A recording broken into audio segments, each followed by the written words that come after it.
नमस्कार, TV 27 news देख रहे हैं आप और मैं हूं आपके साथ दिनकर आनंद। केंद्रीय गृह मंत्री अमित शाह ने ममता बनर्जी पर निशाना साधा है। करण दिघी में रैली को संबोधित करते हुए गृह मंत्री अमित शाह ने कहा कि 30 सीटें जिता दीजिए। ममता दीदी की हिम्मत नहीं है कि बंगाल के गरीबों के हक मार सके। साथ ही उन्होंने कहा कि लोकसभा चुनाव में बीजेपी 30 से अधिक सीटें जीतेगी। उन्होंने आगे कहा कि तृणमूल जैसे भ्रष्टाचारियों को बंगाल से हटाना होगा, जनता को मोदी की गारंटी पर भरोसा करना होगा और तृणमूल की हार को सुनिश्चित करना होगा।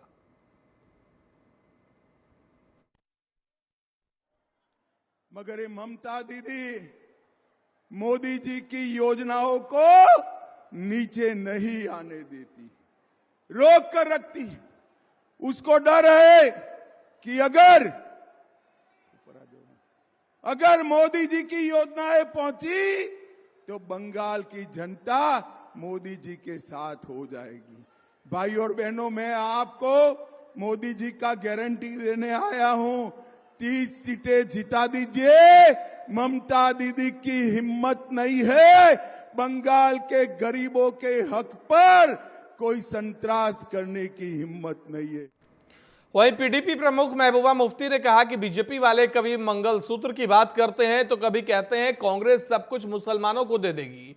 बीजेपी का सिर्फ एक ही काम है, वो है हिंदू मुस्लिम को लड़ाने का। बीजेपी नारा दे रही थी 400 पार और 370, वो सारा उसका वो जो है उसकी फूंक निकल गई। क्योंकि आपने देखा जिस तरह से बीजेपी वाले कभी मंगलसूत्र की बात करते हैं, कभी कहते हैं कि कांग्रेस सब कुछ ले जाके मुसलमानों को देगी, मतलब एक कम्युनल माहौल बनाया जा रहा है। उससे लगता है कि एनडीए को, बीजेपी को पता चल चुका है कि जो इंडिया ब्लॉक है वो दिन ब दिन पेशरफ्त कर रहा है और जो रिजल्ट आने वाले होंगे वो इंडिया ब्लॉक के हक में होंगे, वो सबको हैरान करने वाले होंगे। क्योंकि नौजवान सोचता है कि अगर मुझे नौकरी देगा तो वो इंडिया ब्लॉक देगा, अगर महंगाई कम करेगा तो वो इंडिया ब्लॉक करेगा। वहीं काराकाट में भोजपुरी पावर स्टार पवन सिंह का धमाकेदार रोड शो देखने को मिला। रेंज रोवर गाड़ी से पवन सिंह रोड शो के लिए निकले। इस दौरान बुलडोजर से उन पर फूलों की बारिश की गई। पवन सिंह के काफिले में 150 गाड़ियां शामिल हुई। 100 किलोमीटर के रोड शो के लिए पवन सिंह का काफिला आरएस से काराकाट के लिए निकला था। पवन सिंह के लिए उमड़ी यह भीड़ एनडीए उम्मीदवार उपेंद्र कुशवाहा के टेंशन बनते नजर आ रही है। काफिला जैसे ही काराकाट क्षेत्र में पहुंचा, पवन सिंह को देखने के लिए भीड़ उमड़ पड़ी। उन्हें 51 किलो फूल से बनी माला भी पहनाई गई। एक्टर कछवा नासरीगंज गोरारी होते हुए काराकाट पहुंचे थे। रास्ते में जगह जगह लोगों ने उनका स्वागत किया। स्वागत के दौरान की तस्वीरें आप टीवी स्क्रीन पर देख पा रहे हैं, जहां पवन सिंह अपने गाड़ी से बाहर निकले हुए आपको नजर आ रहे हैं और लोगों का हुजूम पवन सिंह को देखने ही बनता था।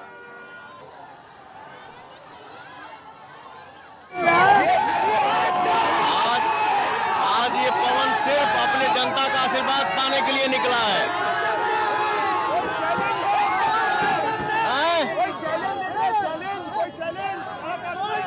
मुझे किसी को चैलेंज नहीं करना है, मैं अपने मेहनत पे भरोसा रखता हूं।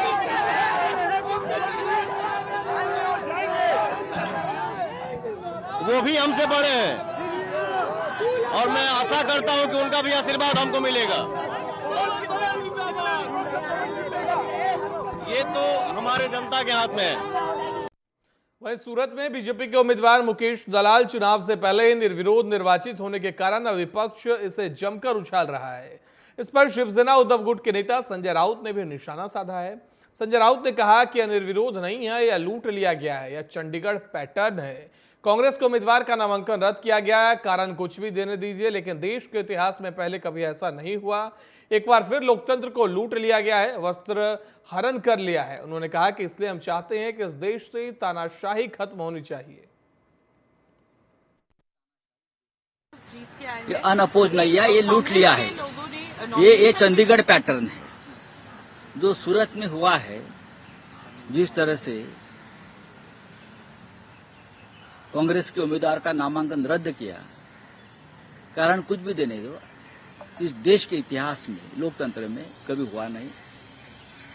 ये एक बार फिर लोकतंत्र को लूट लिया, वस्त्रहरण किया सूरत में। इसीलिए तो हम चाहते ये तानाशाही देश में खत्म होनी चाहिए।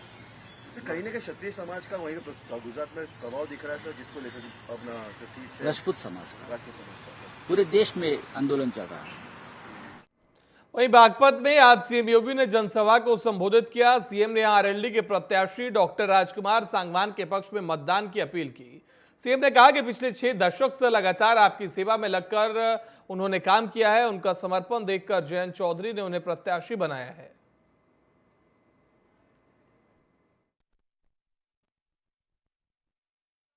सुविधा का लाभ 4 वर्ष से लगातार प्राप्त हो रहा है। बहनों और भाइयों, 60 करोड़ गरीबों को देश के अंदर 5 लाख रुपए की आयुष्मान भारत में स्वास्थ्य बीमा का कवर मिल रहा है। और उत्तर प्रदेश में तो हमने व्यवस्था बनाई कि हमारा कोई विधायक, कोई पदाधिकारी या पीड़ित भी अगर बीमार है और मुझे एक पत्र भेज देता है तो मैं सीधे जनधन अकाउंट में उसका पैसा भेज देता हूं। कहता हूं भाई उपचार कराओ, चिंता पैसे की मत करना, परिवार के ऊपर बोझा मत आने देना, उसकी जिम्मेदारी हम लोग लेंगे। आखिर हम सत्ता में बैठ के क्या कर रहे हैं? यही हमारा काम है।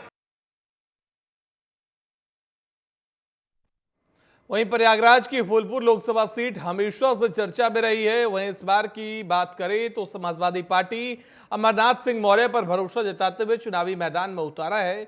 वर्तमान में अमरनाथ मौर्य समाजवादी पार्टी में प्रदेश सचिव भी हैं। टीवी 27 न्यूज से बात करते हुए अमरनाथ सिंह मौर्य ने कहा कि चुनावी वादा पूरा न करने वाली जुमला पार्टी को जनता जवाब देगी। और क्या कुछ कहा है उन्होंने, सुनिए। लोगों से जुड़े हुए शहर पश्चिमी विधानसभा में निवास करने वाले अमरनाथ सिंह मौर्य को प्रत्याशी बनाया है। अगर हम बात करें तो स्थानीय होने के साथ इन्हें फूलपुर की सभी मुद्दों की जानकारी है, राष्ट्रीय मुद्दों की जानकारी है। और हम टीवी 27 की तरफ से आज उनसे रूबरू हैं। और सबसे पहला सवाल जो हम करें उनसे यही करेंगे कि लगातार ये संकल्प पत्र के माध्यम से बीजेपी सामने आई है और कह रही है 400 पार। सबसे पहले आपको धन्यवाद देता हूं। उसके बाद मैं अपने राष्ट्रीय नेतृत्व आदरणीय श्री अखिलेश यादव जी को बहुत बहुत धन्यवाद देता हूं कि मुझे 51 फूलपुर लोकसभा सीट से चुनाव लड़ने का अवसर दिया।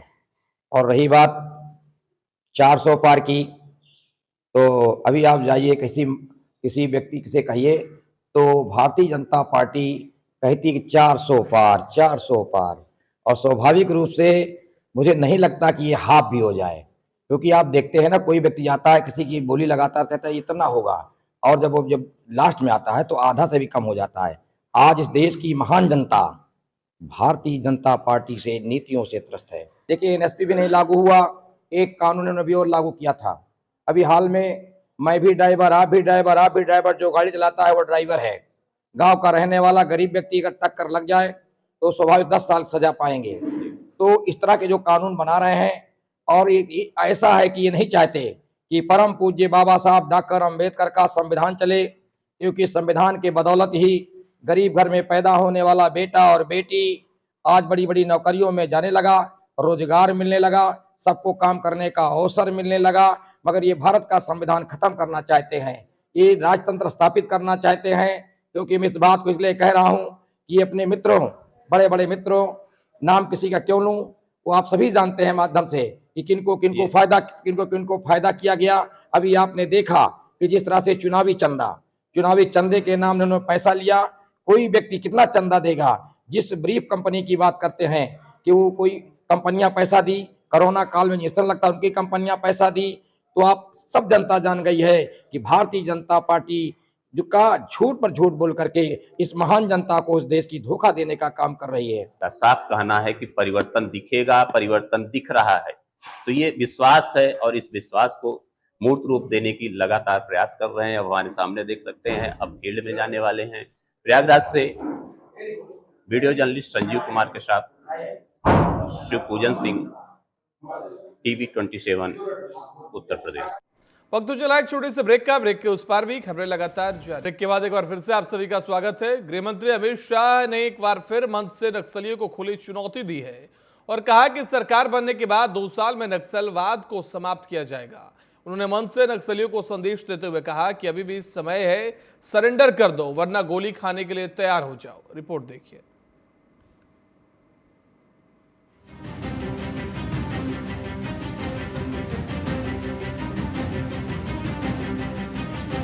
छत्तीसगढ़ के जड़ जटिल समस्या नक्सलवाद को लेकर अब छत्तीसगढ़ सरकार एक्शन मोड में दिखाई दे रही है। जिस तरह धुआंधार अभियान छेड़कर 80 से ज्यादा नक्सलियों को मार गिराया और हाल ही में 29 नक्सलियों को मार गिराने में बड़ी सफलता प्राप्त हुई है। छत्तीसगढ़ का बस्तर, जहां नक्सलियों के गढ़ के नाम से जाना जाता है, आज बीजेपी की सरकार बनते ही लगातार नक्सलियों का सफाया हो रहा है। केंद्रीय गृह मंत्री अमित शाह चुनावी दौरे पर पहुंचे थे, जहां उन्होंने दो टूक जवाब देते हुए नक्सलियों को समर्पण करने की चेतावनी भी दी है। केंद्रीय गृह मंत्री अमित शाह छत्तीसगढ़ दौरे पर पहुंचे, जहां उन्होंने कांकेर में चुनावी सभा को संबोधित करते हुए कहा कि सरकार बनने के बाद 2 साल में नक्सलवाद को समाप्त कर दिया जाएगा। 250 लोग सरेंडर हुए और मोदी जी ने देश भर से नक्सलवाद को समाप्त किया है। आंध्र प्रदेश समाप्त, तेलंगाना समाप्त, बिहार समाप्त, झारखंड समाप्त, मध्य प्रदेश समाप्त, और मैं कहकर जाता हूं 2 साल दे दीजिए, मोदी जी को फिर से प्रधानमंत्री बना दीजिए। छत्तीसगढ़ से हम नक्सलवाद को उखाड़ कर फेंक देंगे। केंद्रीय गृह मंत्री अमित शाह ने मंच से नक्सलियों को संदेश देते हुए कहा कि अभी भी समय है, सरेंडर कर दो वरना गोली खाने के लिए तैयार हो जाओ। भाजपा की सरकार छत्तीसगढ़ में बनते ही नक्सलियों के लिए एक नाजीर बना है। देश में पहली बार ऐसा हुआ है जहां 29 नक्सलियों का एक साथ पुलिस ने एनकाउंटर कर मार गिराया है, जहां अब नक्सलियों में दहशत का माहौल बताया जा रहा है। केंद्रीय गृह मंत्री अमित शाह ने नक्सलियों को 2 टूक कहा कि 2 साल के अंदर समर्पण कर दें वरना कार्रवाई तगड़ी की जाएगी। इससे साफ तौर पर बीजेपी की सरकार ने चिता दिया है कि नक्सलवाद किसी भी तरह का बर्दाश्त नहीं किया जाएगा। केंद्रीय गृह मंत्री अमित शाह के तीखे लहजों पर मुख्यमंत्री शाह ने कहा कि वह तो शुरू से ही कह रहे हैं, हमारे पास दोनों तरह के ऑप्शन हैं, या तो नक्सली सरेंडर करे या फिर उखाड़ के फेंक दिया जाएगा। गृह मंत्री इसे लेकर कटिबद्ध हैं। वो तो शुरू से ही बोल रहे हैं कि हम लोग के पास दोनों ऑप्शन हैं और डबल इंजन की सरकार है, और माननीय गृह मंत्री जी भी पूरी तरह से संकल्पबद्ध हैं कि नक्सली या तो सरेंडर करे, और गोली की बात करना चाहेंगे तो उसका भी सरकार जवाब देगी। केंद्रीय गृह मंत्री के कड़े तेवर के बाद नक्सलियों में खलबली मची है। दावा है कि बीजेपी की सरकार बनते ही छत्तीसगढ़ में अभी तक सैकड़ों नक्सलियों का एनकाउंटर हो चुका है, वहीं आधा सैकड़ा नक्सली आत्मसमर्पण भी कर चुके हैं। नक्सलियों के भय के साये में जीवन जी रहे ग्रामीण अब भयमुक्त होकर मतदान कर रहे हैं, तो वहीं बताया गया कि सुकून के जीवन भी जी रहे हैं, जहाँ ग्रामीण भी अब शासन प्रशासन तथा पुलिस का सहयोग कर रहे हैं। टीवी 27 न्यूज डेस्क से अरुण गुप्ता की रिपोर्ट। वहीं बीजेपी के राष्ट्रीय अध्यक्ष जेपी नड्डा ने बीटीआई मैदान में जनसभा को संबोधित किया, जहां कांग्रेस पर जमकर निशाना साधा। उन्होंने कहा कि कांग्रेस परिवारवाद, वंशवाद को आगे बढ़ाने वाली पार्टी है। कांग्रेस भ्रष्टाचारियों को बचाने को लेकर काम करती है। मैं आप सबको बताना चाहता हूं कि बीजेपी की सरकार में भ्रष्टाचारी या तो जेल में या फिर बेल पर बाहर है। इस दौरान सीएम डॉक्टर मोहन यादव, मंत्री प्रहलाद पटेल, प्रदेश अध्यक्ष वीडी शर्मा, पूर्व प्रदेश अध्यक्ष प्रभात झा समेत कई नेता मौजूद रहे। वहीं ग्वालियर लोकसभा सीट पर कौन से मुद्दे हावी रहेंगे, कौन होगा जनता की पहली पसंद और किसे मिलेगा जनता का आशीर्वाद, इसे लेकर जब आम जनता से हमारे संवाददाता संजय शर्मा ने चर्चा की। इस लोकसभा चुनाव में राष्ट्रीय मुद्दों के साथ साथ स्थानीय मुद्दे भी मायने रखते हैं। यही वजह है कि लोगों की जुबान से बेरोजगारी, महंगाई और शिक्षा को बेहतर बनाने की बात सुनने को मिली। वहीं दूसरी ओर राष्ट्रीय मुद्दों पर बीजेपी ने बाजी मार ली, जिसमें अधिकतर लोगों का यह भी कहना था कि बीजेपी और प्रधानमंत्री मोदी ने देश को आतंकवाद, धारा 370 और 3 तलाक जैसे दंश से मुक्त करने का काम किया। वहीं 500 सालों से अटके पड़े राम मंदिर का निर्माण भी हर भारतीय के लिए गर्व की बात है, ऐसा लोगों ने कहा। लोकसभा चुनाव के कुछ ही दिन शेष है, क्योंकि मतदान 7 तारीख को होना है। अब देखना ये है कि किस मुद्दे पर चुनाव होगा। ग्वालियर की बात कर लें तो ग्वालियर में कौन कौन से मुद्दे रहेंगे हावी चुनाव पर। वहीं चाहे भारत सिंह कुशवाहा भाजपा के प्रत्याशी की बात कर लें, कांग्रेस की प्रत्याशी की बात कर लें, सभी लोगों के समर्थक जो है अपने अपने प्रत्याशियों के लिए जोर लगा रहे हैं। लेकिन सबसे अहम बात यहाँ पर यह है कि कांग्रेस कहीं ना कहीं मुश्किलों में नजर आती है। इस तरह देखते हैं क्योंकि लगातार जो चुनाव प्रचार चल रहा है, हालांकि इस बार जो पहले स्थिति होती थी वो नहीं है।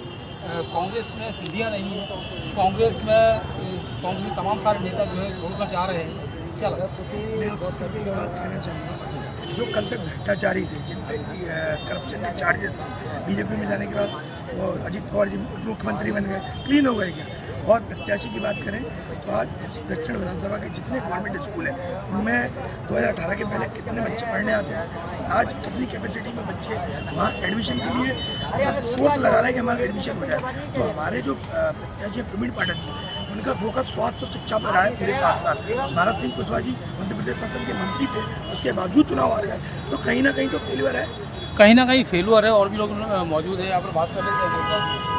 किस मुद्दे पर क्या लगता है ग्वालियर किस मुद्दे पर इस बार वोट करने वाला है? निश्चित रूप से डेवलपमेंट पे करने वाला है और जो सोच पे करने वाला है।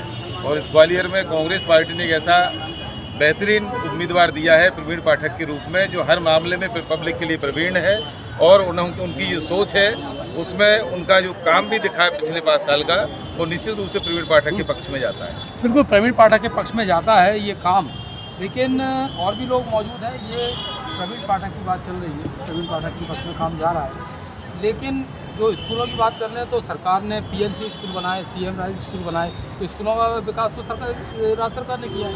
इससे पहले भी तो राज्य सरकारें थी जी, और जब सरकारें कहाँ थी, केवल ओनली जब प्रवीण पाठक विधायक जी आई, जब से स्कूलों का विकास हुआ है। उससे पहले भी सरकारें नहीं की थी।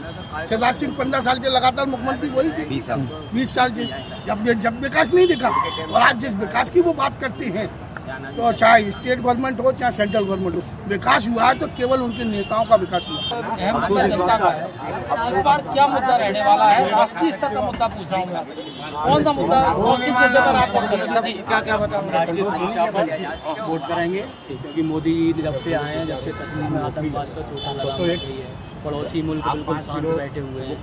राष्ट्रीय मुद्दा 370 उन्होंने खत्म कर ही दिया। आने वाले समय में POK हम भारत में मिला के रहेंगे, इस बार इस पे हम वोट करेंगे। तो POK भारत में मिलाकर रहेंगे, ये इनका कहना है।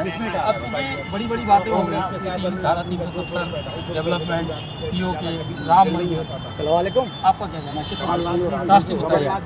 राष्ट्रीय मुद्दा थोड़ा मुद्दा सब महंगाई का, बेरोजगारी का, महंगाई और बेरोजगारी, वो उसको श्री राम के नाम पर, हिंदू मुसलमान के नाम पर उसको दबाना चाहते हैं, मुद्दे के नाम पर बीजेपी चुनाव लड़ना चाहती है। बिल्कुल बीजेपी मुद्दे के नाम पर चुनाव नहीं लड़ना चाहती, लेकिन सबसे बड़ी बात यह है कि जनता के मुद्दे कौन से रहने वाले हैं, ये हमने जनता की राय। फिलहाल वक्त तो चला एक छोटे से ब्रेक का। ब्रेक के उस पार भी खबरें लगातार जारी है। ब्रेक के बाद एक बार फिर से आप सभी का स्वागत है। बढ़ते अगली खबर की ओर। मध्य प्रदेश के मंदसौर की नई आबादी पुलिस ने लोकसभा चुनाव के मद्देनजर वाहनों की जांच के दौरान एक कार से 1 करोड़ से ज्यादा की नकदी समेत आभूषण जब्त किए। इस मामले में कार में सवार 3 लोगों को गिरफ्तार किया गया, जिसमें 2 पुरुष और 1 महिला भी शामिल है। प्रारंभिक पूछताछ में कार सवार लोग एक ही परिवार के निकले। इन्होंने पहले मुंबई शादी समारोह में शामिल होने के लिए जाना बताया, लेकिन इसके बाद थाने में तीनों की बोलती ही बंद हो गई। अब पुलिस ने नकदी के बारे में इनकम टैक्स विभाग को सूचना दी। नई आबादी थाना TI वरुण तिवारी ने बताया कि पुलिस को सूचना मिली थी कि एक कार में बड़ी मात्रा में कैश ले जाया जा रहा है, जिसके बाद कार्रवाई की गई है।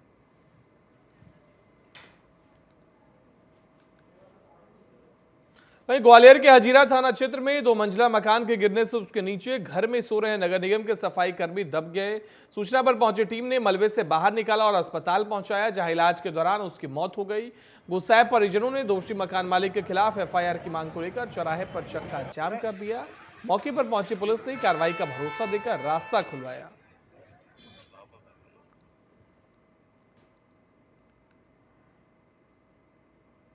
वहीं खबर उमरिया से है, जहां बांधवगढ़ टाइगर